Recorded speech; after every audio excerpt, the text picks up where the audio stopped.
আজ তোমাদের সাথে রং বেরঙের দেখতে বাহারি একটি দুধ পয়সা পিঠার রেসিপি শেয়ার করব। এই রেসিপিটা দেখতে যেমন বাহারি হয়েছে, খেতেও কিন্তু মাশাল্লাহ অনেক মজাদার হয়েছে।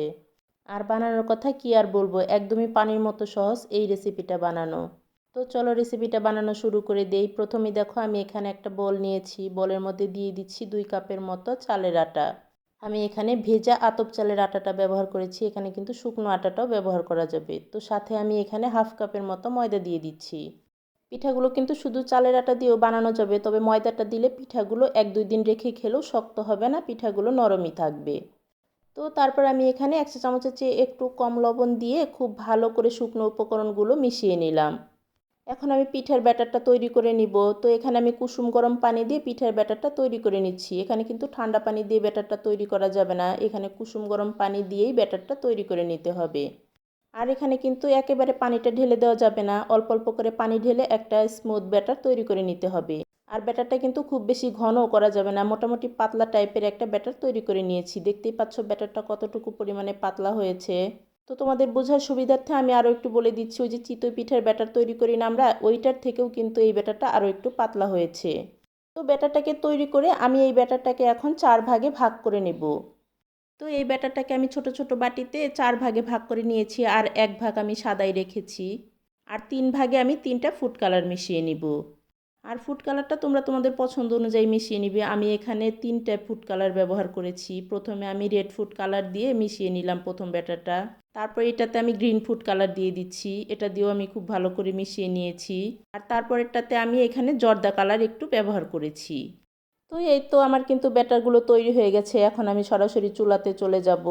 এর জন্য আমি চুলাতে একটা ফ্রাই প্যান বসিয়ে দিয়েছি। প্যানটা আমি খুব ভালো করে গরম করে এখানে অল্প পরিমাণে তেল দিয়ে দিলাম। তারপর একটা টিস্যু দিয়ে খুব ভালো করে পুরো প্যানটা একটু মুছে দিলাম। তারপরে আমি ওই তো ইয়েলো ব্যাটারটা নিয়ে অল্প অল্প করে এখানে দিয়ে দিচ্ছি প্যানের মধ্যে। আর পিঠাগুলো দেখতে কিন্তু একদমই পয়সা পিঠার মতো দেখাচ্ছে, তাই না? আর পিঠাগুলো দেওয়ার সময় চেষ্টা করবে একটু ছোট ছোট করে দেওয়ার, বড় বড় করে দিলে কিন্তু পিঠাগুলো দেখতে ভালো লাগবে না। আর সবগুলো একই সাইজ করে আমি দিয়ে দিচ্ছি। আর এগুলো একটা করে ব্যাস পিঠা হতে কিন্তু 2 মিনিটের বেশি সময় লাগে না। তো পিঠাগুলো কিন্তু নিচের পাট হয়ে গেছে, এখন উপরের পাটটাও 1 মিনিটের মতো ভেজে নিব।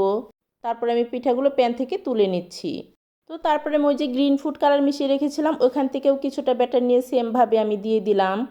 আর পিঠাগুলো দেখতে যে কি সুন্দর লাগছে, সরাসরি দেখলে আসলেই বুঝতে পারতে পিঠাগুলো কতটা সুন্দর লাগছে দেখতে। তো এই পিঠাগুলোও কিন্তু হয়ে গেছে, আমি পরের পাশটা উল্টে দিলাম পিঠাগুলো। আর পিঠাগুলো প্রত্যেক ব্যাচ দেওয়ার আগে কিন্তু আমি ওই তেলালা টিস্যুটা দিয়ে মুছে দিয়েছি, তাহলে কিন্তু পিঠাগুলো খুব তাড়াতাড়ি প্যানের গা ছেড়ে দিবে। আর এখন দিয়ে দিচ্ছি রেড ফুড কালারের ব্যাটারটা। তো এটা দিয়েও আমি সেমভাবে কিন্তু পিঠাগুলো তৈরি করে নিয়েছি। আর প্রত্যেক ব্যাচ পিঠা ভাজতে কিন্তু একদমই সময় লাগেনি, 2 মিনিটের মতো সময় লেগেছে। আর এই তো দেখতে দেখতে কিন্তু আমার সবগুলো পিঠাই ভাজা হয়ে গেছে। তো পিঠাগুলো আমি এখন সাইডে রেখে দিচ্ছি। এখন চলে যাব দুধটা প্রস্তুত করতে। তো অন্য পাশে চুলায় কিন্তু আমি 1.5 লিটারের মতো গরুর দুধ বসিয়ে দিয়েছিলাম, আর দুধটা কিন্তু জাল হতে হতে একদম 1 লিটারের মতন হয়ে এসেছে। এখন এই গরম দুধটাতে দিয়ে দিলাম একটা তেজপাতা। আর সুন্দর একটা ফ্লেভারের জন্য দিয়ে দিচ্ছি 3টে এলাচ, একটু মুখ ফাটিয়ে দিয়েছি এলাচগুলোর। আর 2 টুকরো দারুচিনি দিয়ে দিলাম এখানে। আর ওই যে দুধটা জাল করার সময় যে সরটা উঠেছে, সেই সরটাও কিন্তু আমি ভেঙে ভেঙে এখানেই রেখে দিয়েছি। তাহলে কিন্তু পিঠাটা খাওয়ার সময় সরটা মুখে পড়বে, তখন কিন্তু পিঠাটার স্বাদ আরও দ্বিগুণ লাগবে। তো এখন আমি এই যে বলক যাওয়া দুধের মধ্যে ওই যে পয়সা পিঠাগুলো দিয়ে দিচ্ছি। আর এই পিঠাগুলো দেওয়ার পরে কিন্তু একদম জোরে সোরে লাড়াচাড়া দেওয়া যাবে না, একদম আলতো হাতে হালকা করে নেড়ে দিতে হবে। আর এই পিঠাগুলো দিয়েও কিন্তু খুব বেশি সময় রান্নাও করতে হবে না, জাস্ট 5-7 মিনিটের মতো রান্না করে নামিয়ে নিলেই কিন্তু হয়ে যাবে।